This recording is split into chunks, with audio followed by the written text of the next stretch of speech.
Welcome to Man Does Tech, where I solve the problems you didn't even know you had. In this video, I will explain how to make chicken biryani at home. First, marinate your chicken. Combine 1/4 cup of yogurt, 2 tablespoons of ginger garlic paste, and a blend of red chili powder, turmeric, and garam masala. Mix well with your chicken pieces. Let this marinate for at least 30 minutes, or ideally, several hours in the refrigerator for deeper flavor. This step is crucial for tender and flavorful chicken. Next, prepare your basmati rice and crispy onions.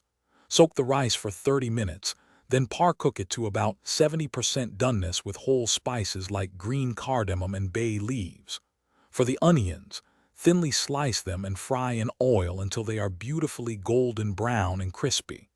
These fried onions, known as birista, add a wonderful texture and sweetness to the biryani.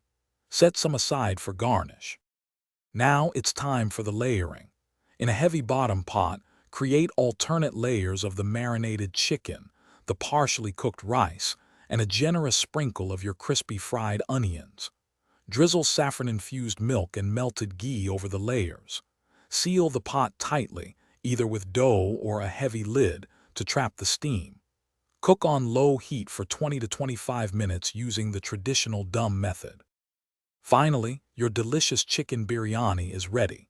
Gently fluff and mix the biryani to combine all the aromatic layers and ensure even distribution of flavors.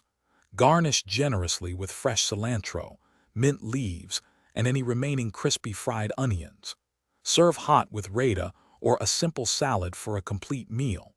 Remember to check the description for a link to the Owala water bottle and other great deals.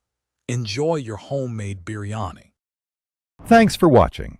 If you found this helpful, don't forget to like and subscribe.